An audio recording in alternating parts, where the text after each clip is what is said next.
Imagine being trapped in an elevator late at night with a stranger who's not just handsome but irresistibly charming. As the minutes tick by, what begins as casual conversation turns into playful banter, sparking an undeniable chemistry. The tension between them builds until it reaches a passionate climax right there in the confined space. But the man she just shared an intimate encounter with is hiding something far more sinister than she could have ever imagined. What seemed like a chance meeting might just be the beginning of her worst nightmare.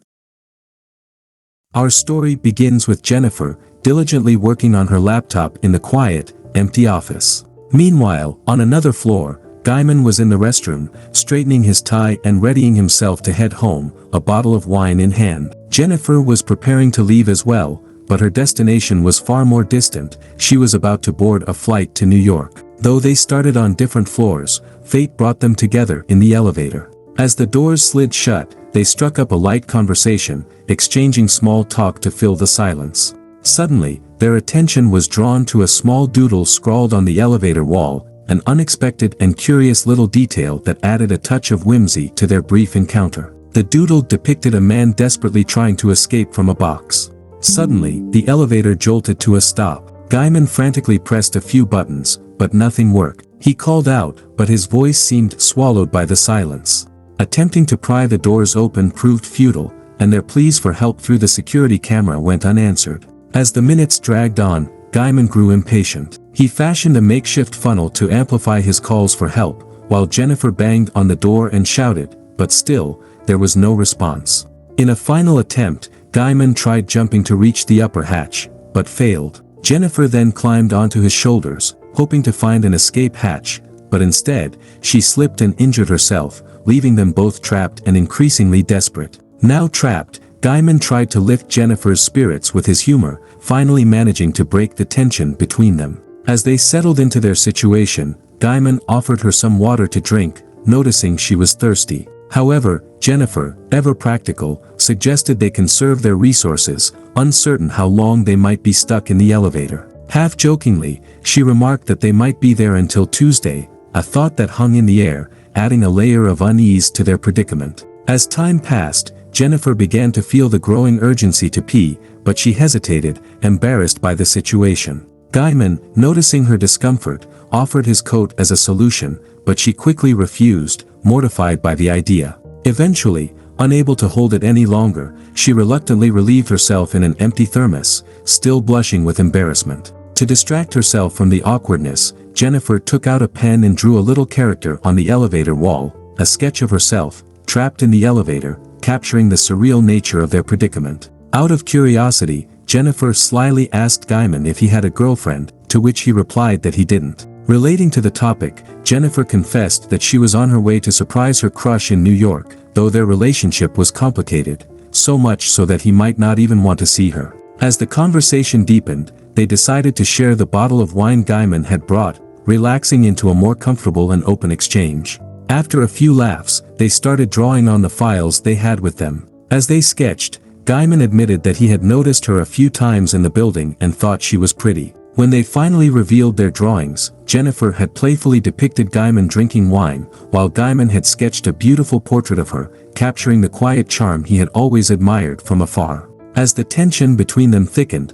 they began taking pictures, capturing the strange intimacy of their confinement. Jennifer, perhaps trying to break the growing discomfort, confessed into a recording how she once had sex in a library with her boyfriend while they read a romance novel to each other, an experience that had unexpectedly turned her on back then. Emboldened by her openness, Gaiman fabricated a story about a steamy encounter that never actually happened, but his arousal was clearly evident. To Jennifer's surprise, she wasn't offended by his arousal. The atmosphere grew even more charged as Gaiman moved closer, and before long, he leaned in and kissed her. He started unbuttoning her shirt, but she took her hand inside his pants to check for his size, and soon they were undressing each other, caught up in the moment. Unbeknownst to them, the camera in the elevator continued to record everything, capturing the entirety of their impulsive, intimate encounter. At the end, Gaiman says, "I could fall in love with you."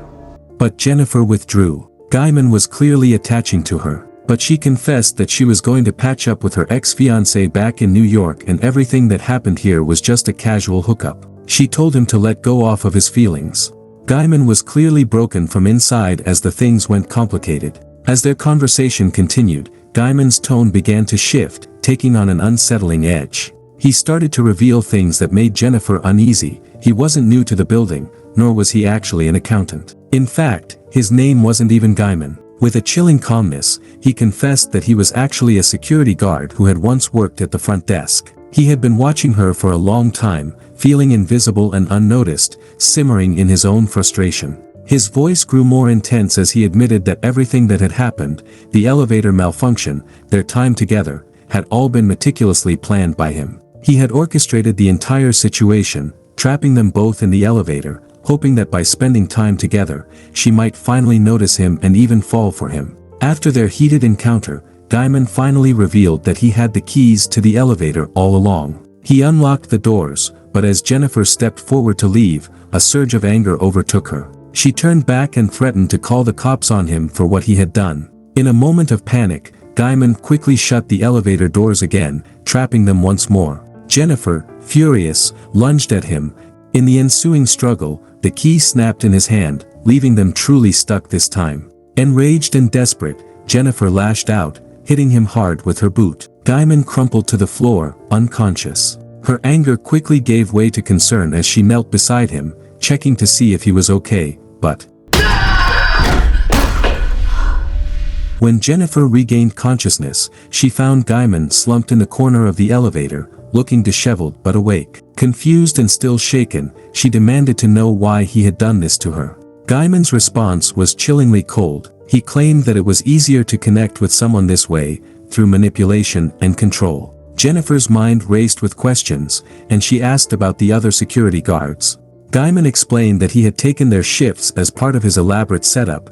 His demeanor shifted as he revealed a darker intention. He would rather kill her than face the prospect of going to prison. The threat hung heavily in the air, deepening the peril of their already dire situation. He exploded in anger, insisting that everything had been done with her consent, twisting the situation to fit his distorted narrative. In a fit of fury, he slammed the door with the thermos filled with her urine, the act both humiliating and intimidating. Turning his attention to a gift she had planned to give her ex-fiancé, he seized the box and opened it. Inside was a shirt, which Gaiman immediately tried on, relishing the control he had over her. With the shirt now on, he demanded that she open another box, the threat in his voice leaving no room for negotiation. As she opened, it had, "Put that scene here." Gaiman lit up the cigar and began to smoke, his fascination with it evident in his tone. He took long, deliberate puffs, savoring the smoke before exhaling it directly at Jennifer. His behavior grew more menacing as he even made her take a drag from the cigar herself. He leaned on her shoulder and said, Happy fucking Valentine's Day, Jen. He then kissed her shoulder. Later, he apologized to her and then punched the light with a thermos out of irritation of being stuck. He suddenly figured out that there are no screws. He tried to open the upper ceiling and it opened. Gaiman told her to boost her up so that he can climb up the elevator and help her come out. But she insisted to go out instead of boosting him. She was now on the top of the elevator. Gaiman gave her directions on how to escape. Like obviously, she started climbing the elevator, while Gaiman tied himself with a piece of cloth to get out of the elevator. He was finally out of it, and started chasing Jennifer while she was about to escape. She was now on the door of the elevator, finally opened it and shouted for help. Gaiman was just behind her. He held on to her and they both fell down back into the elevator and went unconscious. After some time, she woke up. Everything turned into a mess. She figured out to turn on the emergency system by lighting up some fire. Gaiman on the other side, regained his consciousness, but Jennifer kicked on his face, breaking his nose. She tied him up with a cloth. He shouted that she might get electrocuted by the water. Just when the water sprinkled turned on, Jennifer then took the cigar cutter and unbuttoned his pants to cut him up. But still she forgave him. She recorded a video of herself telling about her situation where she is stuck in the elevator with the building security guard John Deakins, who trapped her in the elevator for his own pleasure and abused her. She asked him about why he did that, and then he started telling her that this is how his life was. He then went up about how the story that he made up in the beginning was in fact a real one. He told how his car met an accident due to the alcohol leading to his coworker's death, whom he loved the most. He was jailed for 6 months and he was now doing a job which he would have never wanted to do. This incident had disturbed him with the trauma. and he wanted to feel that undivided attention of someone whom he loved, once more. After some time, two couples walk into the office, and it turns out that it was one of the security guard. He checked for him but he was nowhere. The guard noticed the elevator camera and found them stuck in there. He called them up and Jennifer answered to help her. The guard quickly ran downstairs and took a crowbar. He pushed it open. Just when John hit her, the guard threw the key inside for him to help. But John said that it wasn't working. The guard climbed inside but John held while the lift started and he got crushed between it, which freaked out Jennifer. At the same time he knocked her out too. John carried her into the car and threw her into the trunk, broken her phone, and threw the body of the guard into the elevator tunnel, cleaned up the entire mess, and went into the bathroom changing back into the dress of a security guard. Then he went to delete all the footage of security cameras. The guard's girlfriend woke up asking about Eddie, but he lunged towards her and killed her too and threw her in the tunnel of the elevator as well.